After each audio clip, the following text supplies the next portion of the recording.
Welcome to another lesson that we are going to discuss today. Basically, today we'll look at Newton's laws of motion. That is, we'll look at the first law, the second law, and the third law. And so we'll then do the application of these laws. And so we seek that you pay particular attention because Newton's laws are diversely applied in physics. And so if you miss the basic concepts, it means that we'll still find problems. But however, I assure you that it's a very, very simple topic because it hinges on actually what we easily interact on a daily basis. And here we go.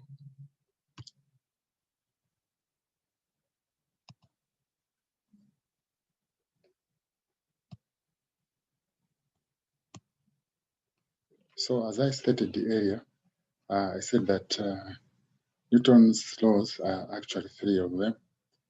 The first law of motion states that an object remains stationary in the absence of an external force. So if there is no force acting on it, an object will remain stationary. While an object moves with a constant velocity in magnitude and direction, also would remain with the actually constant velocity, meaning that the acceleration and the net force will be zero. And therefore, the law of Newton, which is the first one, actually emphasizes that objects have inertia, meaning that the objects have a tendency to remain stationary unless they are acted on by a net force. By a net force, we mean that the sum total of the forces externally that would make the object to move. Also, if an object actually is moving with some velocity, which is constant, it means that object will continue moving in that manner unless it's acted on by an external force. And so this is the Newton's first law of motion. Newton's second law of motion also states that acceleration for an object is directly proportional to the net force acting on it, and also inversely proportional to its mass, meaning that if you increase the force to a moving object, that object is going to accelerate. And the increase of the force will result also to the increase of acceleration. So these are direct proportional. When the other one increases, the other one also increases. When the other one reduces, the other one also reduces. However, acceleration is inversely proportional to mass, meaning that if the quantity of matter increases, we will tend not to have a body accelerating more, while an object with a small mass, it will be easier for us to accelerate. So these are indirect proportional. When the other one increases, the other one reduces. And so what this implies is that when we join the two equations, we find that force is equal to actually mass times the acceleration. Okay, so meaning that the net force that results will make the object actually to accelerate. So this is a very basic concept that each one should know. Okay, so the law of motion states that if you have an object which interacts with another object, it means that the first object is going to exert a force on the other one. And the other object also exert an opposite but equal force. Okay, so what that implies is that, for example, if you have, say, a book which is on the table, it means that that book will have some weight, which is mass times gravitational acceleration. And also the table will be pushing up to the book with a force which is known as the normal force. And as long as this book is not moving, it means that the normal force will be equal to the weight of the object. So that's what Newton's third law of motion states. Now we can apply this to a simple question that will enable us to really solve this problem. We calculate the values of tension 1, tension 2, and tension 3. We will also consider that there is an angle, 40 degrees. So this is a building, and there is a rope here, and which is actually tied to an object. This object, which is 12 kg, and then this rope again is tied up to the upper wall. And there is an angle here, 40 degrees. Okay, and so this is what the question says. We consider the angle, which is 40 degrees, shown between the rope and the top of the building. So the question is, as we indicated, is to find the forces on those ropes. So here, the basic concept that we need to know is that, as we stated, this object is not moving at all. It's rigid, meaning that it is not accelerating.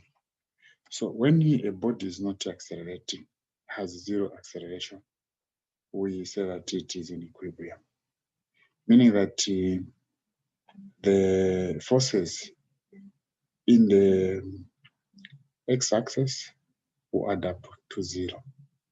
And also the forces in the y-axis will add up to 0. So if you have several forces of them in the x-axis, add them, and they should all add up to 0. And also if you have any forces, several of them, in the y-axis, all you need to do is to add them, and they should give you actually 0. So here is a diagram depicting what we saw in the question. And so we note that there is here a horizontal force in the x-axis, which is pulling towards the wall, which we showed by this. So it means that this thing is pulling towards the wall with the tension T2. Also, there is a force. This one is pulling upwards there, which is tension 1. And there is also a force for this one to pull downwards, which is tension 3. So if this thing is in equilibrium, it means that the sum of horizontal forces should be equal to 0. And the sum of the vertical forces should also be equal to 0. And so what we do here, we add all the forces in the x-axis, and we should ensure that they add up to 0. And also we add all the forces in the y-axis, and they should add up to 0. So this is actually the application of Newton's third law. And so we note that here, this force, this angle here is alternate to this other angle if we draw a horizontal here. So that's why we have indicated a 40 degrees here, because there was an angle here which is alternate to this one. And so now that we have known this angle, for us to be able to find the horizontal force here, it means that we have to resolve. Remember that concept of resolving forces. So how to resolve this force? So the force going this side would be T1 cos theta. And we resolve also the force which is pulling upwards here, which is a vertical force, which would be for this one, T1, which would be T1 sine theta. And so it means that here we have identified the horizontal forces. There is a force here pulling to the positive x-axis, and there is a force pulling to the negative x-axis. So these two forces should be equal. Similarly, we have a force here, one force pulling downwards, which is the weight, and we have another force here pulling upwards. And so this force here pulling downward should be equal to the force pulling upward. So this is a very basic concept. As long as an object is in equilibrium, or the system is in equilibrium, it means that we will need to ensure that all the forces in the x-axis are equal to 0 when you add them. And those also in the y-axis, they should also sum up to 0. And so we note that the weight of the object, the 12 kg mass, which we saw here, merely for us to get the weight, it means that we need to merely multiply mass times gravitation acceleration, which is equal to the force T3, which is pulling down. So say 12 times 9.8, which gives us 117.6 newtons. And this one is pulling down, as we indicated here, on T3. So it means that we have established that we have a force pulling downwards, which is 117.6 newtons. Now we have to look at the horizontal forces. When we look at the horizontal forces, as I indicated earlier, we know that there is this force pulling to the negative x-axis, and there is another one pulling towards the positive x-axis. And so for this one, as we indicated, there is T1 cos theta is equal to T2. And so since we don't know what T1 is and we don't know what T2 is, of course we know the angle. So we'll leave that equation the way it is. Then you have to look at the vertical forces.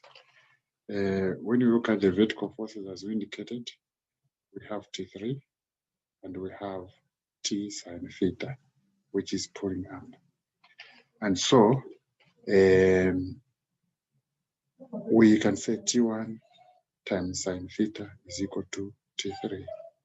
And so we already know T3. So we can make T1 the subject of formula, and we find that the value of T1 is 182.9 newtons. And so we can now come back to our equation, our first equation, since we have known T1 here. So we merely substitute T1 and we'll be able to calculate for the value of T2. So T2 will be equal to T1 times cos 40, which is giving us actually 140.1 newtons. So this is the basic concept for actually the application of Newton's third law, where we are saying the forces actually for a static object, an object which is not moving, the opposing forces should be equal to the other forces pulling on the other side. And so we have noted that here, for an object in equilibrium, the vertical forces should add up to 0, and also the horizontal forces add up to 0. This is actually the basic concept that we have learned. So we'll continue with this lesson. Thank you.